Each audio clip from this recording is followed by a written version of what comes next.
Ele me fez ajoelhar diante dela e limpar os pés da modelo, e me chamou de nada.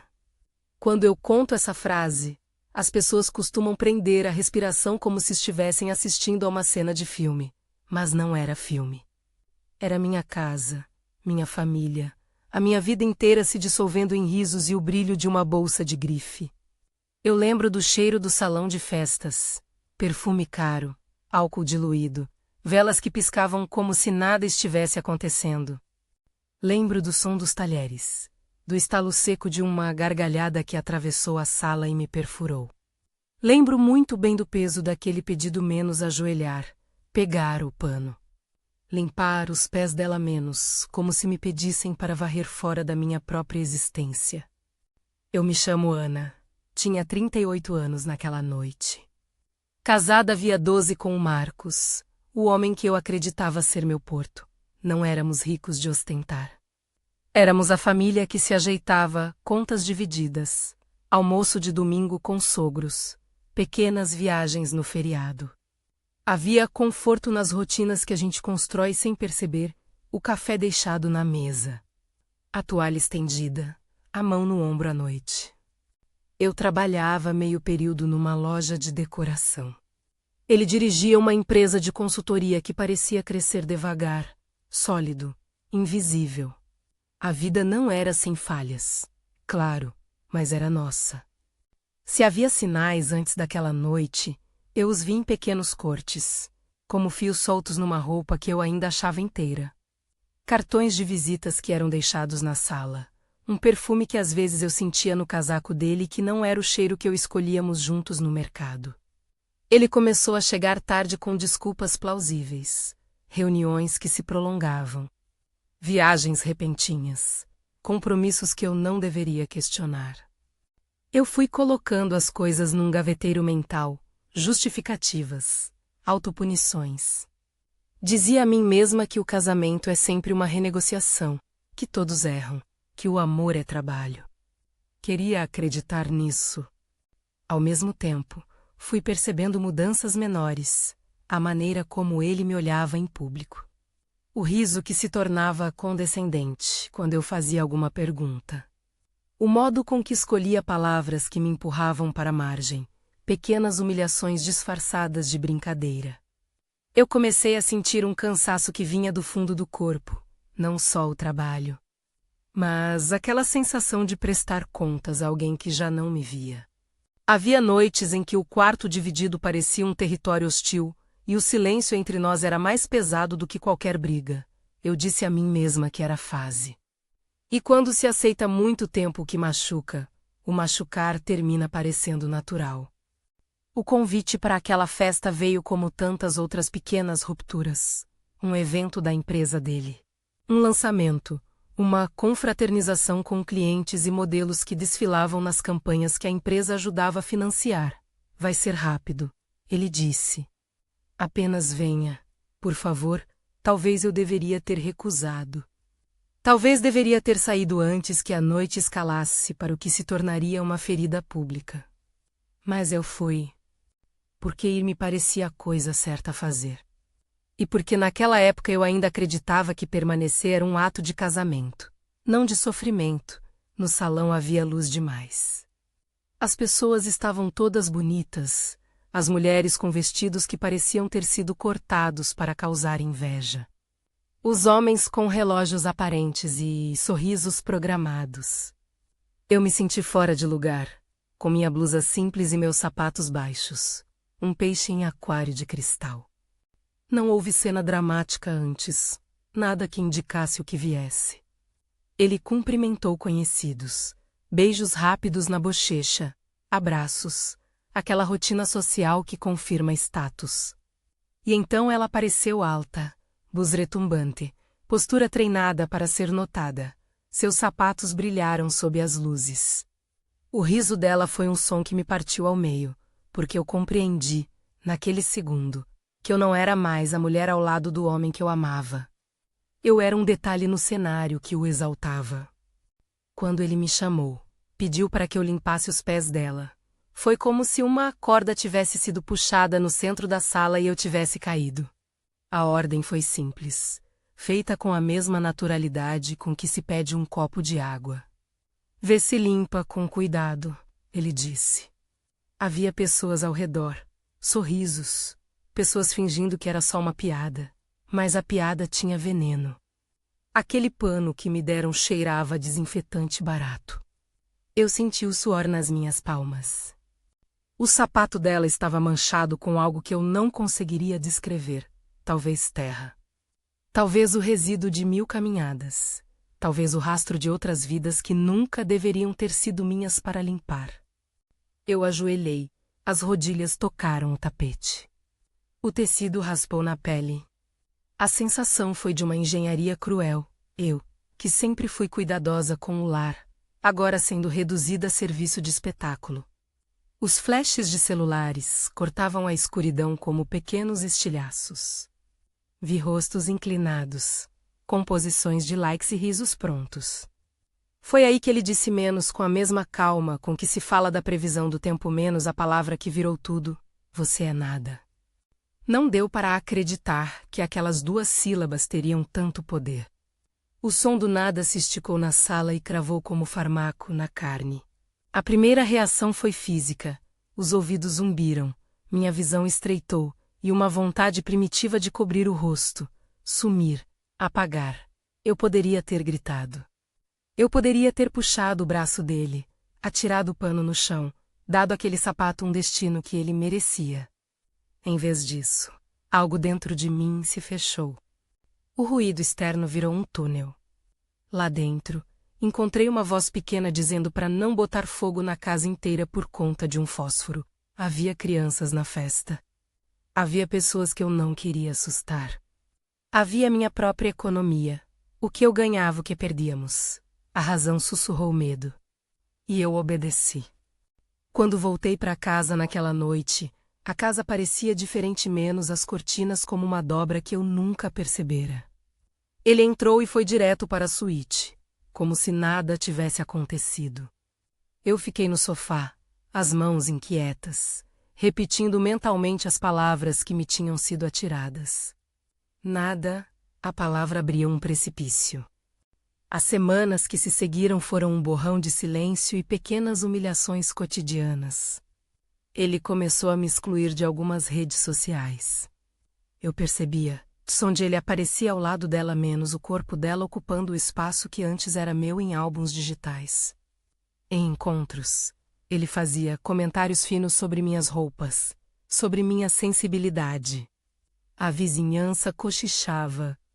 Amigos que antes vinham em casa passaram a convidar só a ele para almoços de negócios.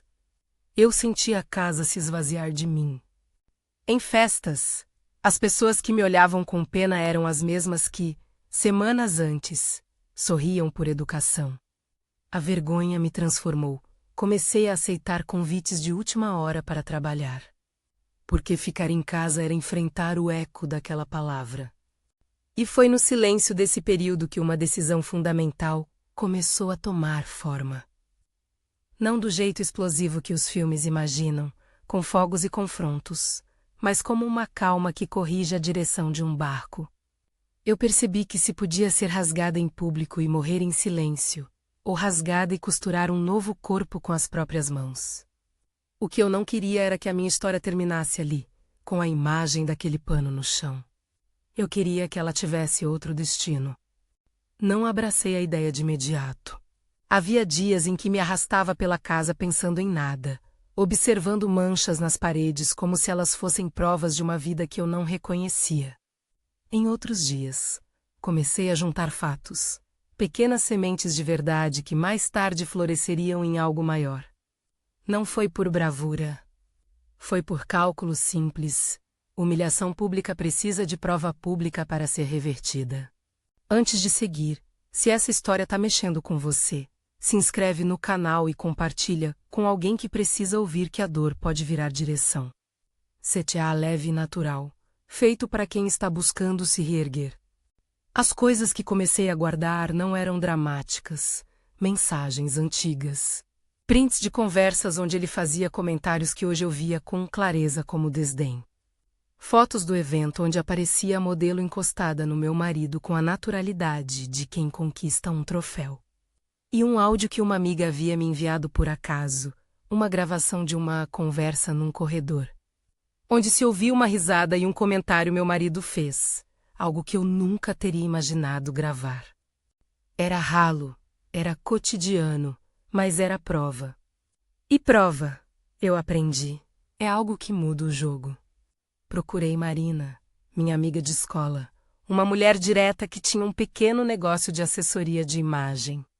Ela foi a primeira a me ver sem jogo de cena, sem as máscaras com que eu me apresentava. Quando contei a ela o que aconteceu, ela não chorou, não me deu conselhos espirituais. Ela fez uma coisa que me salvou, acreditou e perguntou o que eu queria fazer. Isso foi libertador de um jeito que eu não sabia que precisava. Ter alguém que crê em você é a primeira estratégia de um plano que precisa caminhar. Com Marina, organizei as evidências em uma caixa, não aquela imagem cinematográfica de pastas e arquivos gigantescos, mas uma caixa simples, dobrada com recibos, conversas impressas e um pendrive que eu escondi no fundo do armário. Havia também fotos que eu mesma tirei, horas depois da festa. Quando sentei no carro, chorando e percebi que havia captado, sem intenção, o reflexo de um sorriso do meu marido no vidro do prédio. Pequenos detalhes, mas que encaixavam num mosaico. Eu aprendi a olhar para minha história como quem monta um quebra-cabeça. Você não precisa ter a imagem inteira no começo. Apenas as bordas e a paciência para descobrir o resto. Marina me colocou em contato com a doutora Rosa, uma advogada que trabalhava com mulheres em situações complexas, não como heroína de novela, mas como profissional que entendia o poder das narrativas quando sustentadas por documentos. Rosa ouviu tudo e, sem me prometer mundos ou glórias, disse: "Isso é trazível." Ela falou de testemunhas, de mensagens, de possíveis testemunhos de pessoas que estiveram na festa e não sabiam que eram testemunhas. Não vou aqui explicar trâmites ou prometer resultados. Apenas digo que, para mim, ouvir de alguém competente que aquilo não era só um incidente isolado foi um sopro de ar. Enquanto isso, a cidade seguia. A vida de Marcos parecia não sofrer abalo público, ele continuava a aparecer em eventos, fazendo discursos, conquistando clientes com um jeito que eu conhecia como máscara, e a modelo. Ela passou a ser presença constante nas fotos. O mundo parecia girar para celebrar o brilho dela, e eu fui relegada a plano de fundo. Mas eu já não era a mesma que se deixou reduzir em público. Aquele silêncio que eu escolhera, de repente, passou a ser uma arma, não a arma da violência, mas a da coleta de verdade. Houve um dia em que encontrei, por coincidência, um recibo de uma viagem escondido em uma bolsa que ele achou que eu não abriria. Era uma prova de algo que eu já suspeitava, havia gasto por ocasiões que me excluíam. Não usei aquela noite para confrontá-lo, ao contrário, guardei o recibo, digitalizei e imprimi. Cada novo achado era colocado na caixa. A caixa começou a pesar menos no meu peito e mais fisicamente nas minhas mãos. Eu sentia que estava, enfim, fazendo algo além de chorar. A montagem das peças não foi feita sozinha. Havia uma rede, pessoas pequenas, amigas, colegas de trabalho.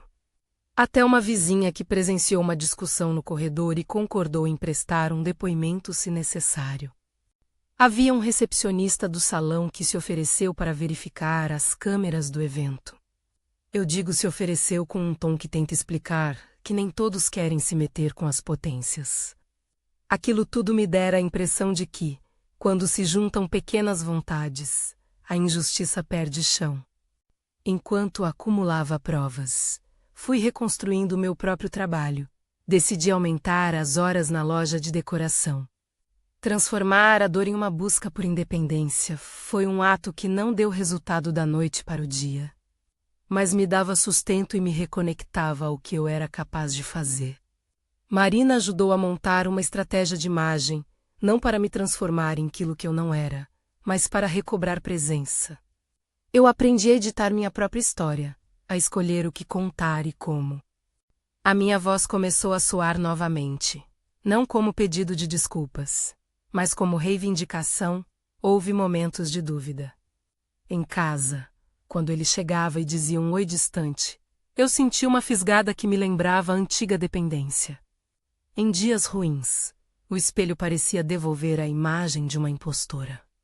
Eu tive que aprender a conversar comigo mesma de um jeito novo, sem indulgências fáceis, sem autopunição eterna. A reconstrução era feita de atos pequenos e contínuos. Voltar a uma aula. Aceitar um encontro com uma amiga que risse comigo. Comprar uma planta e cuidar dela até que crescesse. Crescer uma planta era um símbolo simples de que eu podia cuidar do que estava vivo ao meu redor. Em paralelo com esses gestos, a montagem do meu caso avançava. Havia relatórios que Marina digitava, notas que deixava para mim mesma. Contatos de jornalistas que uma amiga de faculdade conhecia. Não fiz nada de precipitado. A ideia de expor alguém me causava náusea quando pensava no efeito nisso sobre mim e sobre terceiros. Eu não buscava humilhar por vingança. Queria apenas que a verdade tivesse uma chance de aparecer no mundo que testemunhou a minha humilhação. Queria também proteger outras mulheres que, como eu, poderiam se calar com medo de parecerem exageradas. Chegou um momento em que percebi que as evidências eram mais que pedaços soltos. Eram uma narrativa com começo, meio e, talvez, um possível fim. Mas entre o começo e o final havia uma linha tênue. Decidi revelar. Eu tinha assistido muitas vezes à tentação de expor tudo num calor de ira, numa live desesperada, e vieram-me à mente imagens de arrastar a sujeira para os jornais. Não era isso que eu queria. Escolhi, conscientemente, um caminho diferente, a exposição controlada, planejada, com suporte. Queria que a verdade tivesse contexto. A primeira reunião com a doutora Rosa foi num café discreto.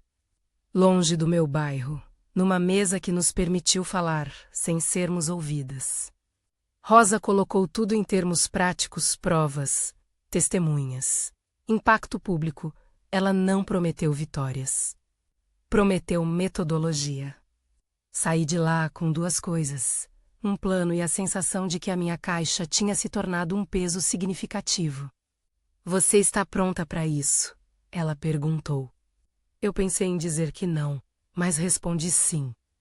As palavras saíram secas, como se eu estivesse economizando emoção para a fala no momento certo. Antes do próximo passo, aconteceu algo que mudou o clima. Uma publicação anônima começou a circular nas redes. Fotos do último evento. Cortes de conversas. Comentários menos nada explícito demais, mas apenas o suficiente para que as pessoas começassem a cochichar. As mensagens chegaram até mim por pingos. Alguém me alertou. Outra pessoa enviou um print. Um desconhecido comentou numa foto antiga. Não sei se foi coincidência ou se alguém do meu círculo fez uma ação preventiva. O que sei é que aquele murmúrio me assustou, porque a narrativa poderia sair de controle. E também me deu esperança menos, porque já havia alguém inquieto o suficiente para mostrar que aquilo não era aceitável. Foi nesse momento que percebi o que o silêncio estratégico significa: controle da própria história. Quem grita primeiro normalmente perde a narrativa. Quem organiza as provas, de forma fria e metódica, tem mais chance de virar o jogo. Eu não queria transformar o meu nome em manchete sensacionalista. Queria que as peças certas estivessem no lugar quando, enfim, eu escolhesse agir. No entanto, a tensão aumentava. Em casa, a intolerância dele crescia.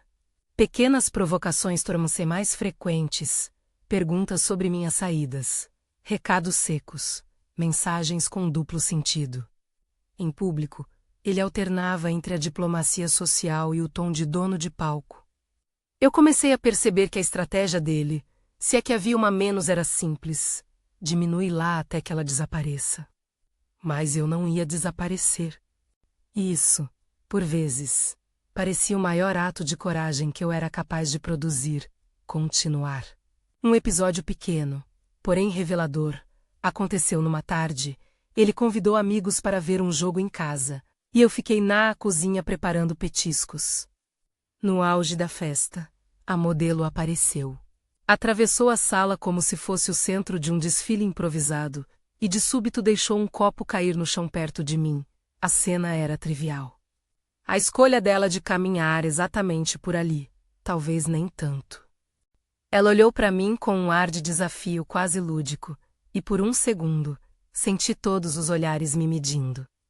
Eu sorri, fui recolher o copo, e uma das convidadas fez um comentário alto o suficiente para que todos ouvissem. Algo do tipo, que mulher leve. A frase soou como um juiz discreto. A partir dali, fui cultivando uma espécie de estoicismo ativo. Não se trata de não sentir. É impossível não sentir quando alguém te reduz publicamente. Mas existe uma diferença entre o sentimento que te paralisa e a emoção que te chama para agir. Eu fui escolhendo agir. E agir, para mim, começava com controlar o que iria para fora. Houve também momentos de ternura inesperados. Uma senhora idosa do prédio, Dona Lúcia, veio me oferecer sopa numa noite em que eu vomitava emoções. Ela disse poucas palavras, olhou para mim com olhos que tinham conhecido outros tempos e me disse: "Não deixe que insuguem sua coragem, palavras simples. Como farinha que reveste e embala, me mantiveram de pé, e esse foi outro aprendizado, ajuda vem dos lugares mais discretos." A caixa de provas começou a ganhar um contorno público sem que eu o quisesse. Pessoas começaram a me perguntar, a olhar diferente, a tratar-me com cautela. Alguns pararam de convidar, outros sussurraram elogios cheios de pena. Essa visibilidade me incomodava, mas também me empoderava de forma ambígua. Porque ser vista por algo que não escolheu é humilhante. Ser vista pelo que está fazendo para se reerguer é espaço de autonomia. Em casa, a situação foi degradando. Ele começou a falar em separar as contas, em dormir em quartos diferentes. Pequenas burocracias de casais. Quem fica com o que menos começaram a surgir com a violência velada. De quem vê o outro como um item descartável. Eu fui empurrada, não por força física, mas por uma série de gestos que me diminuíam sistematicamente. Um dia encontrei a chave da casa de praia, colocada fora do lugar. Em outra ocasião, notei um contrato que eu nem sabia que existia. Percebi que ele estava transformando a nossa vida em um quabaca do qual eu era falta. Mas foi na noite em que recebi uma mensagem anônima com um vídeo curto menos captado por alguém que estava na festa e que, talvez involuntariamente, filmou parte do que ia acontecer a menos que senti o nó apertar. No vídeo, eu apareci ajoelhada, limpando o sapato. Ele, ao fundo, levantando a voz e a chamando de nada. A imagem era clara o suficiente para que aquela palavra soasse de novo, desta vez não apenas como ferida emocional, mas como evidência visual. Eu poderia ter apagado o vídeo, fingido que nunca o vira. Em vez disso, o salvei. Quando percebi que havia material suficiente para acionar uma resposta pública. O temor surgiu com força. O que aconteceria comigo depois? A visibilidade pode curar e pode expor. Eu pensei nos riscos, olhares dos meus pais, as consequências no meu trabalho. A possível reação das pessoas que faziam parte da minha vida. Mas eu também sabia que permanecer calada era outra forma de punição. Havia um ponto em que o silêncio deixava de ser segurança e se transformava em conivência com a humilhação. Marina me passou, num bilhete escrito à mão, algo simples: organize sem ódio. Mostre sem raiva. Ela entendeu, de imediato, o perigo de virar o jogo para ódio. Havia uma dignidade que eu queria preservar, a minha. E manter essa linha foi o que me guiou nas semanas seguintes. Antes do que eu pensava ser o grande salto. Houve um episódio que me confirmou que o mundo estava mudando de dimensão. Uma colega de trabalho, Carla, me trouxe um print de uma conversa entre a modelo e um assessor do meu marido, reclamando sobre aquela noite ridícula e discutindo como gerenciar a imagem. As mensagens tinham detalhes que só alguém dentro da festa saberia. Mais uma peça. Mais um pedaço do quebra-queixo encaixando. O medo e a esperança começaram a dançar uma dança estranha e íntima dentro de mim. Havia momentos de sono ruim, acordes de ansiedade e havia manhãs em que eu me levantava com a sensação de que algo novo nascia. Eu comecei a desenhar planos práticos num caderno antigo, não para machucar. Não para afundar alguém, mas para fazer justiça à minha dignidade. Escrevi o que queria que acontecesse: reconhecimento público da humilhação. Possibilidade de reparação simbólica e, talvez o mais importante, a criação de um espaço onde outras mulheres pudessem encontrar meios de não ficar sozinhas. Nesse processo, a economia pessoal se tornou um tema curioso. Em vez de me deixar consumir por ressentimento, busquei a liberdade que vem de ganhar com as próprias mãos.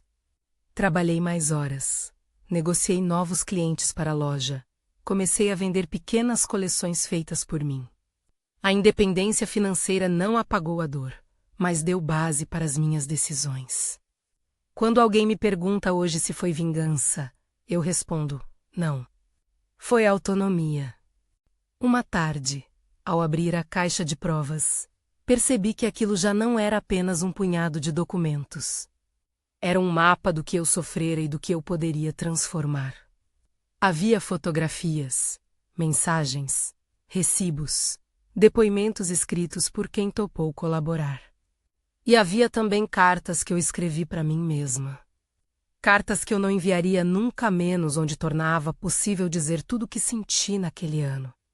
Escrever foi a primeira forma de testemunho que eu tive. Os dias foram se encadeando até que alguém, não sei quem exatamente, sugeriu que eu procurasse uma jornalista de confiança. Não fiz contato direto. Preferi que isso saísse de forma organizada, com tudo pronto, não por medo do que poderia, mas por respeito ao processo. Eu não queria que a minha história virasse espetáculo barato. Havia uma linha tênue entre desvelar e expor, e eu queria que a minha escolha fosse ética, para mim. Para as outras mulheres que poderiam se identificar. Num sábado chuvoso, reuni Marina, Doutora Rosa e Carla na minha sala. Coloquei a caixa sobre a mesa e a abri como quem mostra um tesouro que não é de ouro, mas sim de verdade. Fomos descascando item a item, discutindo possibilidades. Rosa lembrava de limites. Marina pensava em imagem. Carla cuidava da narrativa pública. Havia um senso de equipe que me lembrava, curiosamente, como se eu estivesse entrando em outro tipo de casamento, um compromisso com a verdade. Delimitado por pessoas que me queriam bem.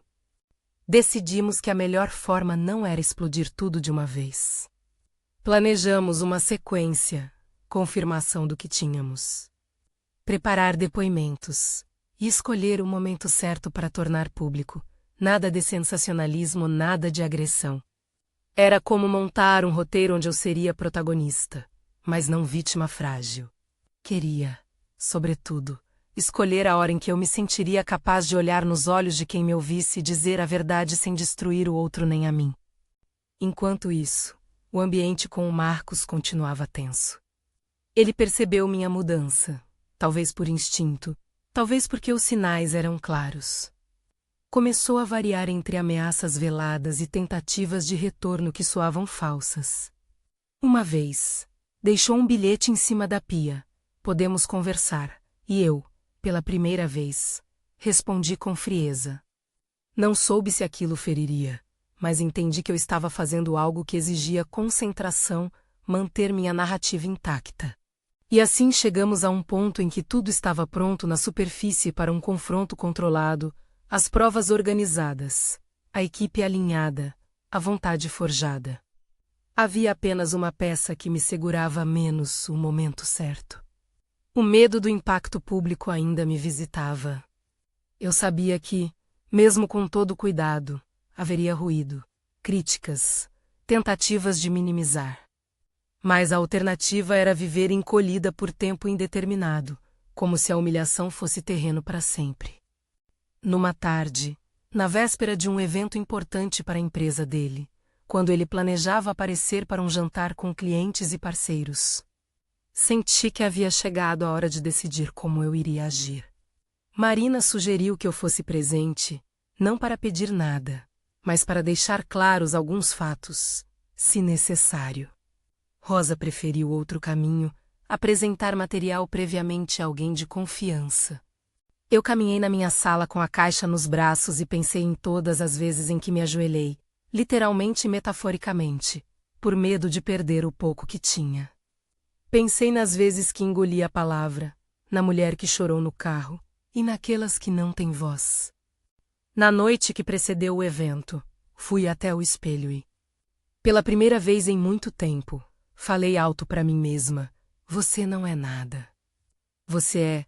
A frase era um desvio direto do insulto que me fora lançado, uma reapropriação pequena, poderosa. Acordei no dia seguinte com a sensação de que, fosse qual fosse o caminho, não haveria volta. Havia coragem, sim, mas também uma responsabilidade, agir de forma que outros pudessem se espelhar, sem cair em armadilhas fáceis. E foi assim, entre o medo e a determinação, entre o luto e a reorganização, que me preparei para um movimento que mudaria o curso daquela história. Eu sabia que, quando eu finalmente decidir vá ao palco da exposição, nada garantirá um desfecho perfeito. Mas existia algo mais valioso do que o desfecho, a capacidade de escolher como eu seria vista, de resgatar a minha própria narrativa e oferecer, talvez, um caminho para outras mulheres reconhecerem que não precisam se dobrar diante da humilhação. Na manhã do evento, o ar estava pesando como se fosse uma manta. Eu peguei a caixa, a capa do meu casaco, e saí. A cidade fervilhava e nada parecia prestar atenção àquilo que eu levava comigo: provas, coragem e a vontade de reescrever meu destino. Ao chegar na esquina que levava ao salão, meu telefone vibrou. Era uma mensagem de uma fonte anônima. Com uma foto, era o momento exato em que ele me chamou de nada, capturado de ângulo que eu ainda não tinha visto. Ao lado da foto, uma palavra: quando estiver pronta. Minhas mãos tremeram. Havia ali a confirmação de que alguém, em algum lugar, estava me assistindo e, talvez, me apoiando. A escolha que eu fazia agora não era só por mim. Era também por todas as que se sentiam invisíveis. Eu respirei fundo, fechei a caixa com cuidado e segui para o que viria a ser a maior prova de que um silêncio pode se transformar em voz. Entrei no salão com a caixa, como se fosse uma peça frágil de porcelana que eu precisava proteger do vento. A luz parecia outra naquela noite, menos cortante e mais observadora. Havia semanas de trabalho e de escolhas comprimidas dentro daquela caixa, recortes, arquivos, mensagens, um pendrive que guardava o áudio e o vídeo. Marina me acompanhou até a porta. Doutora. Rosa ficou em contato por telefone. E Carla se misturava à multidão como quem tomava notas para uma história que, agora, seria contada com cuidado. Sentei numa mesa longe do centro, com vista para o palco e para a entrada. Observei. Cada gesto do meu marido naquela noite me parecia carregado de teatralidade. Ele cumprimentava, ria, apertava mãos, fazia questão de olhar para mim como se quisesse medir se eu ainda existia ali. A modelo brilhava como se fosse feita de luz própria, costumeira aos holofotes. Pessoas viessem, brindavam, conversavam sobre negócios, sobre números, um mundo que me parecia antes seguro e agora estranho. Como se eu estivesse vendo um filme que conhecia de cor. O plano que tínhamos traçado era simples e, ao mesmo tempo, carregado de riscos. Publicar as provas de maneira organizada, no momento certo, com contextualização jornalística e com a minha voz ao lado de fatos que não poderiam ser simplesmente descartados. Não buscávamos destruir ninguém. Buscávamos que a verdade se colocasse diante do público que havia testemunhado. Em alguns casos, participado da humilhação. Eu não queria espetáculo, queria justiça factual. Era isso que havia pedido a doutora Rosa e a equipe, que tudo fosse feito com a cabeça fria e o coração temperado. Quando o e-mail da jornalista chegou para nós, minutos antes do jantar, senti o corpo inteiro tremer.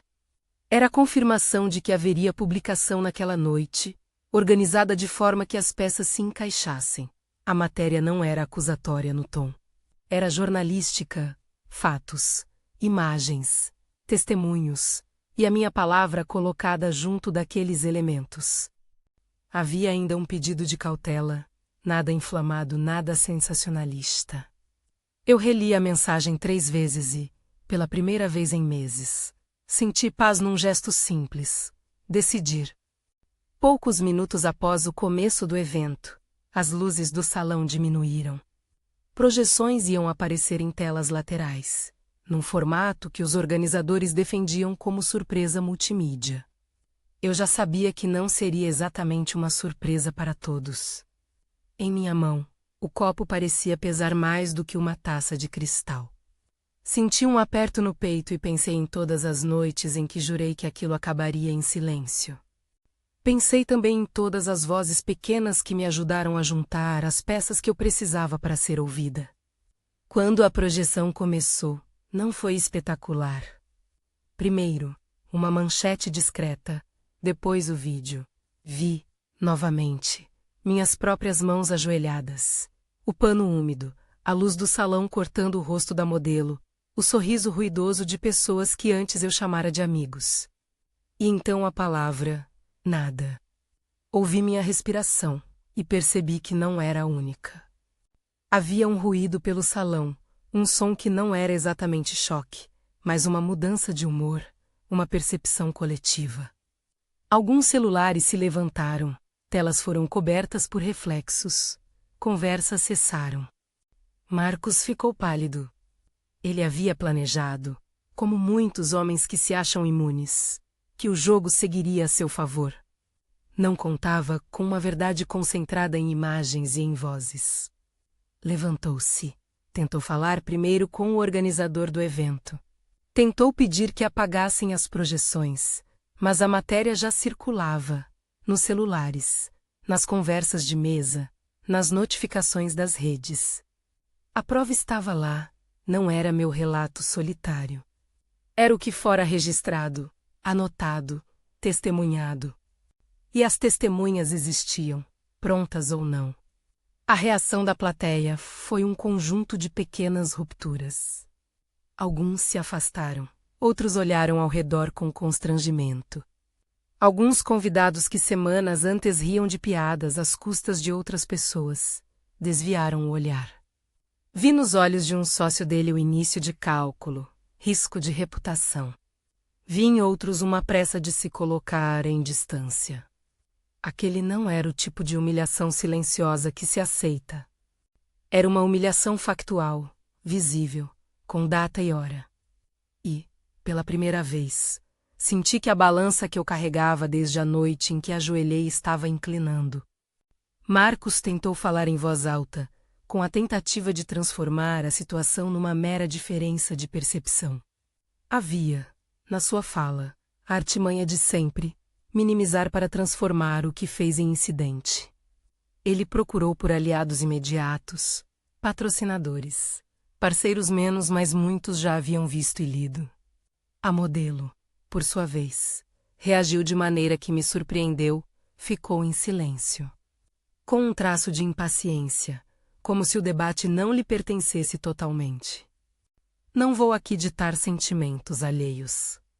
Apenas digo que a cena tomou contornos que ele não previra. Os jornalistas começaram a circular, a recolher depoimentos. Pessoas que antes me olhavam com pena agora buscavam palavras e confirmação. Fui chamada para dar uma declaração. Olhei para a doutora Rosa e Marina. Elas assentiram com a cabeça. A voz que eu levantaria precisava ser a minha, simples e direta, sem insultos, sem teatralidade. Afinal, o que eu buscava era que a verdade existisse de forma reconhecível para quem a via. Ao falar, senti que a sala crescia e encolhia ao mesmo tempo. Usei frases curtas. Disse o que precisava ser dito, que aquela cena havia acontecido, que eu havia sido humilhada. Que aquilo não era uma piada, e que eu havia reunido provas. Não fiz inquisições. Não atirei palavras pejorativas para alimentar uma audiência.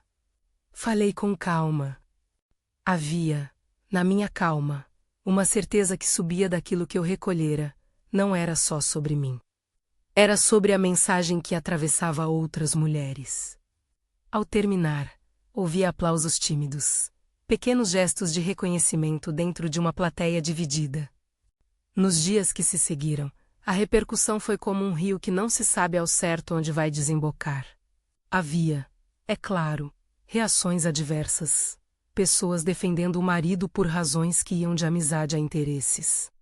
Havia aqueles que me criticaram por expor, acusando-me de transformar algo íntimo em espetáculo. Outros me apoiaram sem reservas. Isso é inevitável quando se lida com a vida pública. Julgamentos, linhas tênues. Eu os aceitei como parte do preço que escolhi pagar para que a verdade circulasse. Internamente, o processo de reparação não aconteceu da noite para o dia. Houve negociações, conversas com representantes e momentos em que precisei fechar a porta do mundo para reconstituir forças. A justiça, quando acionada, tem o seu tempo, às vezes lento, às vezes surpreendentemente rápido, e para mim o importante era não esperar dela a cura completa. A reparação que eu buscava desde o início era dupla, pública e pessoal. Queria que a minha dignidade fosse reconhecida em público. E queria, em privado, reconstruir a minha vida sem a sombra daquele pano. Algumas reações foram práticas. Contratos do meu marido sofreram interferência. Parcerias foram reavaliadas. Clientes que antes olhavam para nós de maneira neutra agora diminuíam a presença pública dele. Não uso isso para festejar a queda de ninguém. Uso apenas para dizer que a consequência factual de uma exposição pode se manifestar em confusões concretas no mundo dos negócios. Para mim, o que importava era que o gesto de me reduzir a nada deixara de ser invisível. Com o passar do tempo, encontros-chave foram marcados. Pessoas que, semanas antes, se mantiveram distantes, me procuraram para conversar. Algumas pediram desculpas de forma que parecia genuína. Outras buscavam distanciamento. Eu aprendi a ouvir sem obrigação de aceitar. Aprendi também a aceitar que algumas pontes não se reconstroem. Isso dói, mas é libertador. A dor das perdas antigas abre espaço para ganhos que não apenas ocupam o lugar do que se foi, mas que se transformam em algo diferente. A partir daquele momento, fui convocada a ser protagonista de uma história que eu mesmo estava escrevendo. Ao invés de apenas reagir a cada golpe, comecei a dirigir a minha reconstrução com a mesma precisão com que juntei provas, com paciência, com aliados, com escolhas firmes. Usei o que veio menos a atenção, a curiosidade, a solidariedade, não para me transformar em uma celebridade, mas para construir um projeto que se sustentasse. A primeira decisão prática de renovação foi abrir um espaço pequeno, um ateliê integrado à loja de decoração onde eu trabalhava. Não foi um gesto grandioso. Foi um passo com pés no chão. Convidei mulheres que tinham habilidades manuais, amigas que sabiam costurar, colegas que tinham sensibilidade estética. Nosso objetivo era claro: empregar, ensinar. Recuperar aquilo que muitas vezes a humilhação ou a dependência financeira arrancam das pessoas menos autonomia. Nomeei o espaço de Casa do Levante, um nome simples, cheio de intenção. A Casa do Levante nasceu com uma loja modesta, oficinas de reaproveitamento de tecidos e um calendário de conversas sobre independência emocional e profissional. Não foi uma instituição financiada por um golpe de sorte. Foi construída com horas minhas e de outras, com recursos modestos e muita solidariedade. Aos poucos, o projeto foi ganhando forma. Mulheres que passaram por relacionamentos abusivos encontraram nos cursos um lugar para retomar ofícios, ganhar renda e, sobretudo, restabelecer a própria narrativa. Lembro-me do dia em que abrimos oficialmente as portas. Estava nervosa e orgulhosa. Havia uma mesa com chás, alguns quitutes feitos por vizinhas que acreditaram no projeto, e rostos conhecidos que vinham para apoiar. A primeira cliente foi Dona Lúcia, a idosa do prédio que me trouxe sopa numa noite difícil. Ela comprou uma almofada feita por uma das mulheres do ateliê e me abraçou como se também ela estivesse dizendo: "Você reergueu." Foi um momento simples e profundo. Ali, percebi que a recuperação tem mais a ver com pequenos gestos do que com grandes palcos. Ao mesmo tempo, mantive a atenção nos processos que se desenrolavam fora da minha vida cotidiana. Doutora Rosa. Seguia trabalhando de forma profissional, direcionando cada passo com ética. Evitamos detalhar demais os trâmites. Evitamos, por princípio, transformar aquilo em um manual. O que posso dizer é que houve momentos de reconhecimento público, não necessariamente um final perfeito. Mas medidas que me devolveram parte do que foi tirado: respeito, possibilidade de seguir em frente, e a constatação de que minha voz se tornara um instrumento. Houve também repercussões inesperadas e lindas. Mulheres que nunca imaginei contatar me escreveram contando suas histórias, pedindo ajuda, oferecendo colaboração. Recebi cartas, mensagens, flores enviadas por pessoas que liam a matéria e se reconheciam. Essas cartas se tornaram combustível. Muitas delas se tornaram voluntárias na Casa do Levante. Outras viraram clientes e alunas. A rede que me apoiou no início cresceu de forma orgânica. Aprendi que solidariedade não é espetáculo, é trabalho diário. Não escondo que, no processo, houve momentos de recaída. Às vezes, ao ver uma foto antiga, senti a náusea da vergonha, como se ela tivesse sido redesenhada dentro do corpo. Outras vezes, sonhos me traziam de volta àquela noite, e eu acordava com o gosto amargo de desalento. A cura não é linear. Mas há uma coisa que posso afirmar com convicção, quando a ação é construída sobre um propósito e em comunidade. A capacidade de se reerguer aumenta. Não porque a dor desaparece, mas porque ela encontra sentido. Com o tempo, a Casa do Levante ganhou projetos de parceria, oficinas em escolas, rodas de conversa em centros comunitários, um pequeno fundo para microcréditos que ajudava mulheres a iniciar um negócio próprio. Não era uma solução universal, nem uma promessa de final feliz automático. Era, e é, uma ponte que algumas atravessam. E é nisso que insisto quando conto a minha história. Não existe um único caminho certo, mas há caminhos possíveis quando se escolhe agir com apoio e ética. A relação com Marcos seguiu um caminho de distância necessária. Não vivemos um final cinematográfico com portas batendo. Houve conversas tensas, papéis a resolver, a necessidade de dividir o que era comum. Houve, também, a oportunidade de reconhecer limites. Alguns vínculos não voltam a ser como antes, e isso não é uma derrota, é uma constatação. Pessoalmente, optei por preservação, fechar portas que me faziam mal e abrir outras que me nutriam. Não houve gesto de vingança. Houve, sim, busca por reparação e por dignidade para todos os envolvidos, inclusive para mim. Hoje, quando passo pela varanda da loja e vejo mulheres tecendo, costurando, trocando receitas e experiências, lembro da noite em que ajoelhei da palavra que me foi atirada. A palavra perdeu, aos poucos, o tom que me feriu. Não porque ela tenha deixado de existir para o mundo, mas porque eu a reescrevi. Nada virou ponto de partida. Ironicamente, foi daquilo que tentaram me reduzir que eu tirei força para reescrever o que sou. Olho para as minhas mãos menos as mesmas que um dia seguraram um pano, e vejo agora dedos que costuram, agridem menos que remendam. Vejo marcas. Claro, toda ferida deixa uma linha. Mas a linha também pode ser um traço de sobrevivência. Não escondo as cicatrizes. Mostro-as quando necessário, como quem diz, aconteceu, eu resisti, E sigo. O ato de transformar humilhação em propósito não é só sobre mim. É sobre o que acontece quando uma pessoa decide que sua dor não será apenas lamento, mas material de criação. Não é uma fórmula mágica. Muitas vezes é apenas perseverança, a soma de dias pequenos. E é, sobretudo, a lembrança de que ninguém merece ser reduzido por outro. Se algo me ensinou, foi isso. Dignidade não se pede, se exige com a vida.